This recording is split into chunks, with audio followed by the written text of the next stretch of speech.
Well, that was a war. You know, I mean, I told Brad after that, you know, a couple of unbelievable things for us.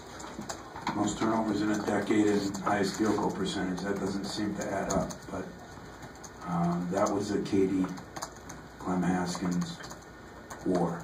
I know he's trying to build a culture here and doesn't have everything he wants yet, but if teams play that hard, it reminded me of when we started. I think that's going to bode well for him in rejuvenating the program. So hats off to them in that way. But I got to say hats off to my guys too, because we took that licking early. We put in some things that we thought would be effective against them, and we got some backdoor things. Bridges was a man. He really was in every way, shape, or form. And Jaron Jackson had play after play. And you know, it's easy. I'm hardest on my point guards.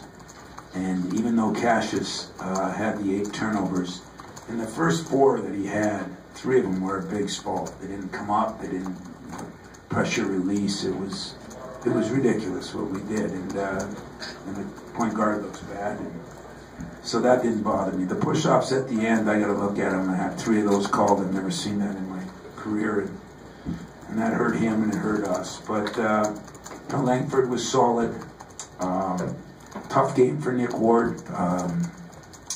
The way they pressured our guards, we couldn't get it into them, not because of Nick, but because of the guards.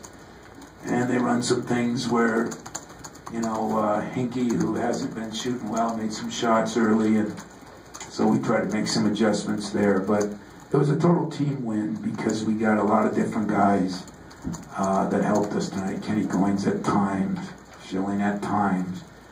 The mistakes we made, I give, you know, usually, I mean, easy to blame my guys. I give them credit. It was unbelievable pressure. Tom, you touched on this a little bit, but just after all the turnovers to start, how important of a step was it for this young team on the road to be able to kind of work through that and settle in a little bit? You must have been in my locker room. That's exactly what I said. I mean, we are young yet, and they had to deal with that, and that was not easy to deal with. And you know, and even Cassius and Tom, I mean, we kind of left them hanging out there, you know. So don't be as alarmed. I mean, I'm almost more excited about Cassius's 8 assists and Tom's 4 than I was their 13 turnovers because of the way that early beginning went. So for our young team to have to be in a fist fight and win, when, you know, sometimes we question whether they're tough enough and they're this and they're that. You know, if we would have played a little better down the stretch, it could have been a 20-point win on the road. But I'll take the 13-point win and go home. Tom, would you talk about Jaron tonight? Showed some real athleticism, going coast to coast, left hand. Just could you?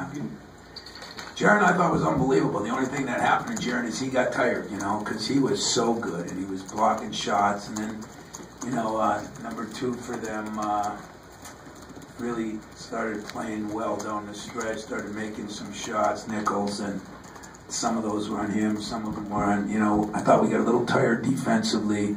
Miles playing the most minutes he's played in a long time, and Jaron probably playing the most minutes he's ever played here. And in a game that was going up and down. So he showed me something that he could do more than I thought he could do, and yet we couldn't sub him as much. But just the job, the end-to-end with his left hand was big time. The drive in there, the 3-point play. Everybody looks at him as just a 3-point shooter. He's far from that. And in this game, because they pressured him so much, he was able to show that he can put it on the floor for a 6'11" guy to do that the way he did it. It was impressive. I'm following up a little on the same lines. Well, first of all, he got knocked. He got hit in the head. I assume he was... I was worried about that because they said he was a little, really, I mean, the guy landed on him and his head hit the ground, and I really didn't see any more, but Nick told me I'm taking him back. And I said, wow, this day and age, you know, that's... But when I got in the tunnel, he was waiting for the team. So that's another thing I learned about him, you know, even more toughness than I anticipated. So those things were all positives for us. How much has that emphasis been, though, with him recently, the last few weeks, on that not just kind of hanging around the 3-point line and attacking a little bit more?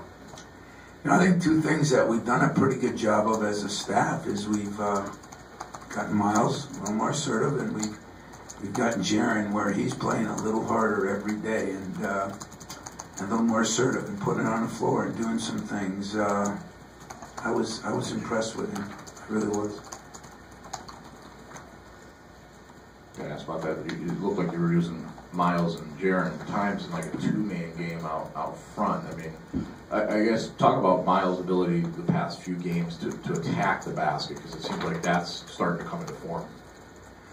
Well, I think we talked about this a lot of time, even in our little round table that we have, that he's got to be able to do those things, and I think he's so much better with the ball than he was a year ago, but yet, didn't understand maybe he could do those things. So, I don't know how he played much better, because he was pretty good defensively until he got really tired. He was really good, shooting the ball, and he shot it from different ways, and at one time he had a block on one end and a tip dunk on the other. He's starting to figure it out, and it was fun to watch those guys, but it wasn't fun to watch the number of turnovers, I'll tell you that. At least this game, those turnovers to me were, two things happened. They were well earned, as Illinois played so hard. But there were a lot of dead ball turnovers until late in the second half, which at least didn't turn into layups. I was going to ask you about the turnovers too. It seems like the guards are starting to see more pressure farther away from the basket. I mean, is that something that's relatively new since the Ohio State game, or have been going on a little earlier? I don't think so. I think that this team was just, that's what they do. They turn everybody in the league over 18 times a game, So it's not just us. We ate it to a couple things. And again, and make sure you understand this, a lot of those turnovers and Cash's were not his. Everybody knows I'm hard on him, but I actually was impressed until the third time he drove and hooked the guy. That his defense, and that was a big worry. They run that handoff, and if a guard isn't working, he doesn't get through it. So I don't think it's, that's going to be a problem. We're going to get better at it too. This was a good experience for us, but nobody that I've seen that we played this year or last year put as much pressure on as them. And yet, it hurt him some because of those back doors. Anything else for Coach Izzo?